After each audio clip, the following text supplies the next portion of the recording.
dann lassen Sie uns bitte anfangen. Sehr geehrte Let's start. The High Representative of the European Union for Foreign Affairs and Security Policy and Vice President of the European Commission, dear Mrs. Mogherini, dear Dr. Thierse, ladies and gentlemen, dear students, good evening. I'm very glad to welcome you to the 8th Willy Brandt lecture here and today, an event that is organized once per year together with Humboldt University and Willy Brandt Foundation, and the target of which it is to have guests here, outstanding personalities who speak about subjects who are of central importance for our present development. I'm very glad to welcome so many young people here, so many pupils and students in the audience. And I welcome once again and very cordially the High Representative of the European Union for Foreign Affairs and Security Policy and Vice President of the European Commission, Mrs. Mogherini.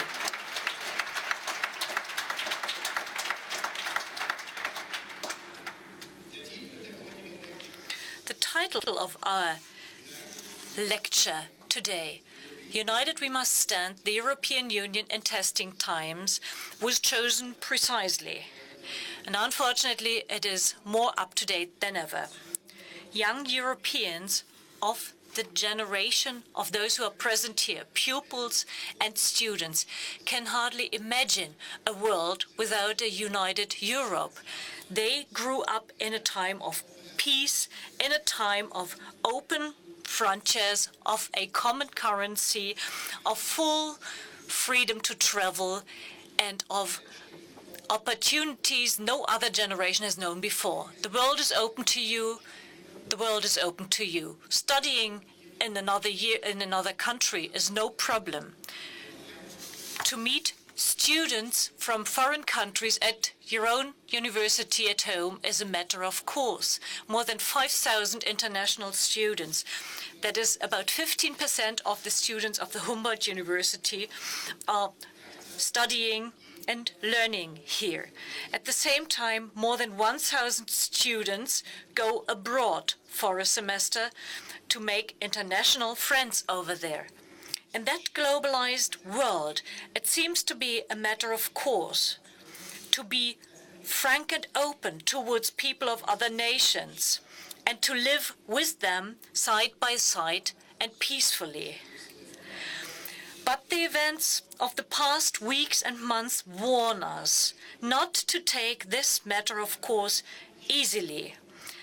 A Euroscepticism finds followers everywhere where you leave people alone with their fears and doubts. The fact that the right-wing populist organization Pegida can bring regularly hundreds and thousands of people to the streets against a so-called Islamization and immigration and asylum policy of Germany and Europe. The alarmingly high election results for the AfD in Western Pomerania and Saxony-Anhalt, but here in Berlin, should be an alarm signal for all of us. But upcoming right-wing trends fill us with concern. Let's have a look at our neighboring country, France, or have a look at the referendum in Italy, where the referendum is officially also a vote of confidence towards the present government.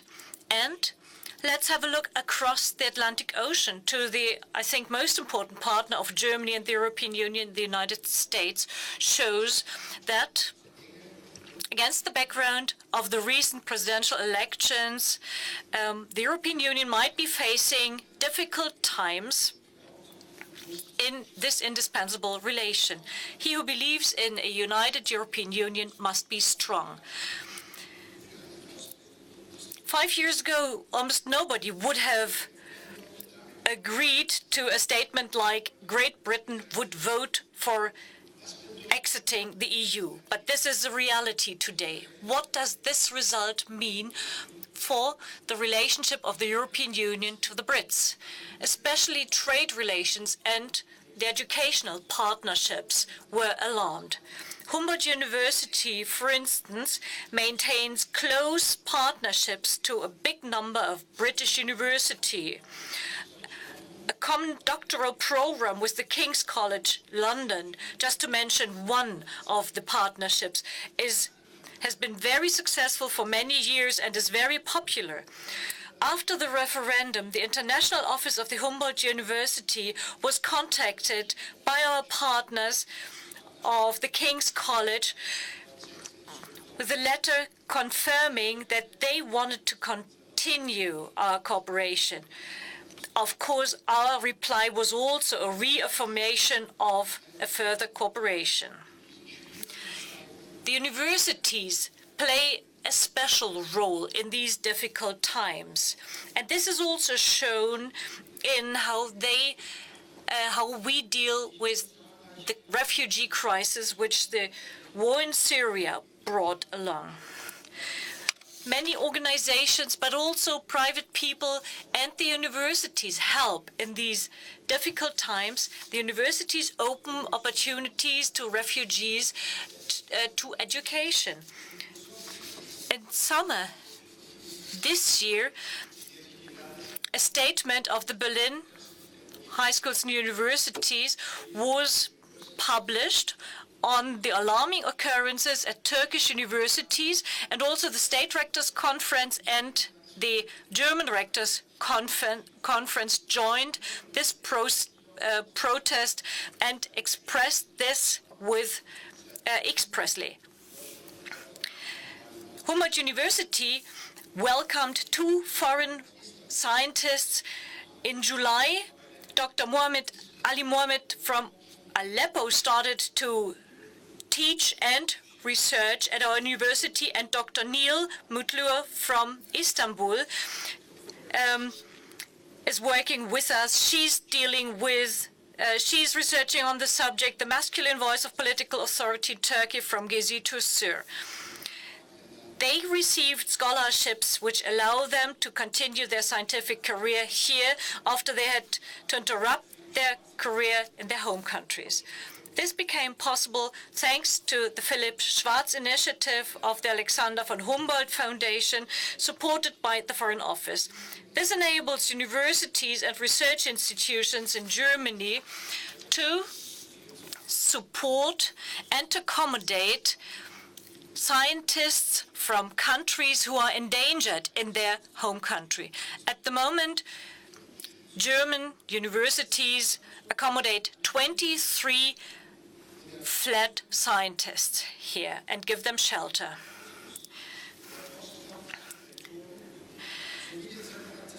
So it is one of the tasks of the educational institutions and of the opinion-forming public to do something against right-wing populism and the post-factual rhetorics and the separatist trends which shake the Europe or try to shake the European Union and our values.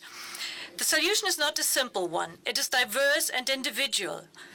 Openness, a critical awareness of the of ourselves and the situation, and of the importance of education is the basis for the further existence of the European Union as we know it, appreciated. And so, Ms. Mogherini's lecture, United We Must Stand, the European Union in Testing Times, is an indication for who we are, we as Europeans, what we believe in good times as in bad. So let's work on a joint future. I'm very glad to welcome you, Mrs. Mogherini. I'm looking forward very much to your analysis. A most cordial welcome to you. And let me express my thanks to Willy Brandt Foundation, especially Mr. Hoppenstedt and his team, who prepared and organized the lectures this year as in the years before, and I wish all of us an exciting and interesting evening. Thank you very much.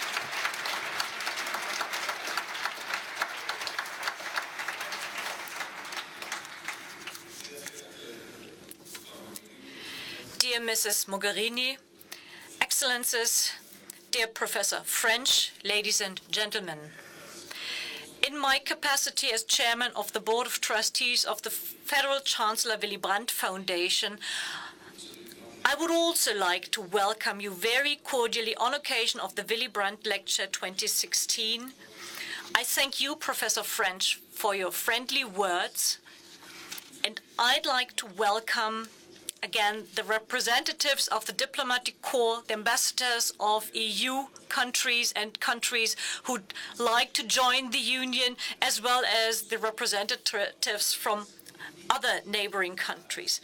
And I extend a friendly welcome to the guests who are not here in this hall, but who sit next door in the representation of the European Commission in Germany. Since for tonight, many more people and guests registered than the Allianz Forum could accommodate. And we're grateful that the EU Commission kindly provides a live transmission also via internet. It is the first time that a Willy Brandt lecture can be seen live on the internet. And Professor French mentioned it already. It is great to see so many young people here in the audience and next door in the European representation.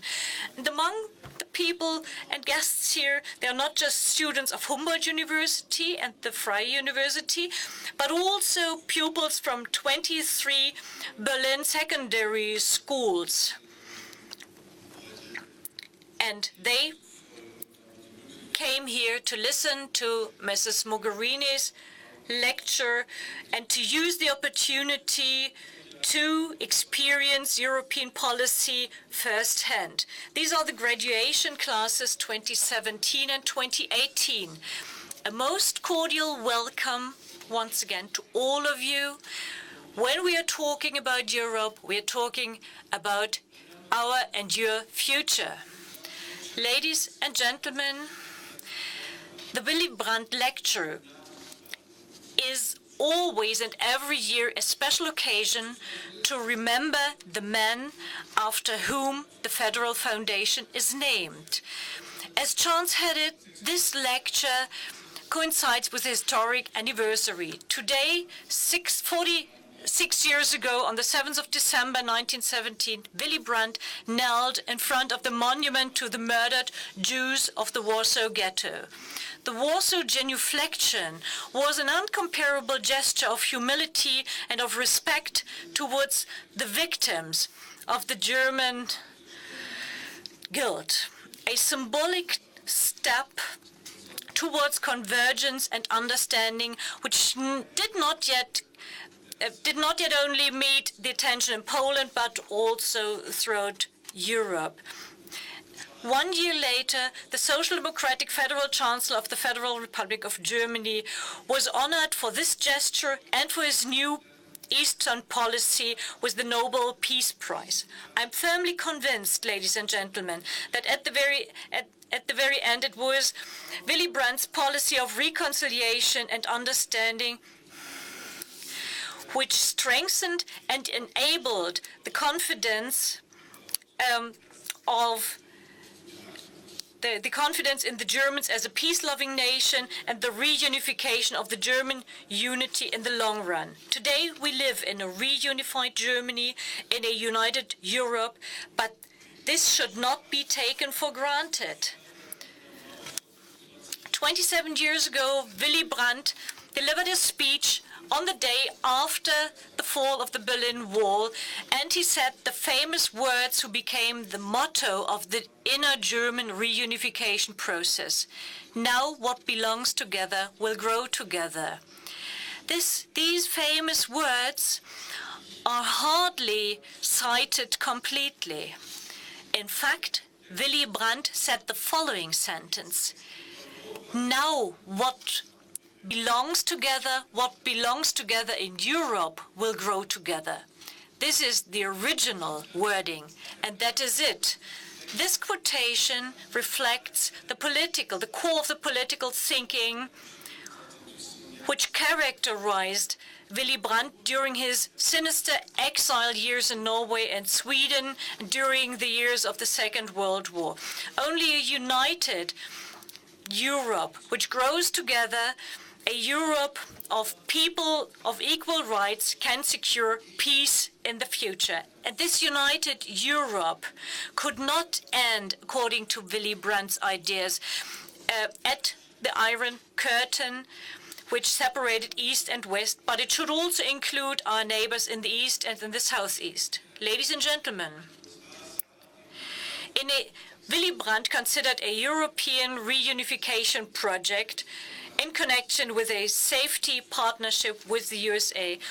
And this was, in his eyes, the most promising peace project of the post-war years.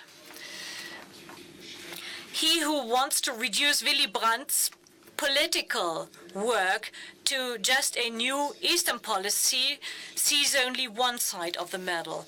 Because for almost 3 years, the convinced European and statesmen ensured a deepening and enlargement of the European Union. He was hardly elected federal chancellor when Willy Brandt launched on the EEC summit in December 1969 in Den Haag, together with the new French president Georges Pompidou, essential initiatives towards a new European beginning, towards an enlargement of the community, towards a stronger economic and foreign political cooperation. The target was an economic and monetary union, a political union, although in those years all the actors knew that this would be a long and hard way. I think this is a good occasion, our lecture today, to remember that it was essentially the Federal Chancellor Willy Brandt who paved the way towards the entry of Great Britain into the European Union in 1973. When the German patriot and convinced European, and maybe the last great internationalist of our years, died 25 years ago, he was full of optimism regarding the future of a united Europe. Willy Brandt still experienced the signing of the Maastricht Treaty in February 1992 and the almost breathtaking enlargement of the community from 16 new member states by 16 new member states between 1995 and 2013. Nobody could have thought of that. And we do not know whether Willy Brandt would have advised towards a deceleration. And maybe he would have advised to enhance the integration first of all. But we can, one thing's for sure, the present state of this united Europe would horrify Willy Brandt. And I do not just only know the decision of the Brits to exit the EU. Ladies and gentlemen, the united Europe is facing the deepest crisis of its history. What started in 2009 with a sovereign debt crisis developed into a severe economic crisis, which still keeps a stranglehold on a number of partner countries of the Union to date. The refugee crisis, which did not start as late as in summer 2015, and which would have required a clearer signal within the community, a clearer signal of solidarity also by Germany, reminded us painfully that Europe is not isolated in the world and cannot stand alone. Europe must act jointly in order to do good in our neighborship. And at the same time, the Union is facing new threats externally and internally. The frontiers laid down in 1990 in the Charter of Paris, which officially sealed the end of the Cold War between the East and the West, this is no longer a matter of sake. And at the same time, it goes without saying that a united Europe will, as a consequence of the result of the American presidential elections, have to show much more responsibility for its own security. When we look towards the core of the European Union, we see with great concern that not only our inalienable shared values, democracy, human rights, freedom of speech and freedom, and the rule of law are questioned, but they question the European unity project at all. Dear Mrs. Mogherini, it's a great honor for us that you came to Berlin to deliver the Willy Brandt Lecture 2016. In your position as the High Representative of the European Union for the foreign policy and security policy, an enormous burden and responsibility is resting upon your shoulders. For more than 2 years, you're permanently managing crisis. And if we are aware of how difficult it is to harmonize the interests of a coalition government, might have a vague idea of which challenges you are permanently facing in your responsible position to coordinate the interests of 28 EU member countries. In order to strengthen Europe and to make Europe progress, inner unity is required, and we must speak with one voice to the outside world. You guarantee that there is a chance to speak with one voice to the outside world. In the field of foreign policy and security policy, there are many questions of how the European unity project will go on. Dear Mrs. Mogherini, we're looking forward to your Willy Brandt Lecture 2016. Please, the floor is yours.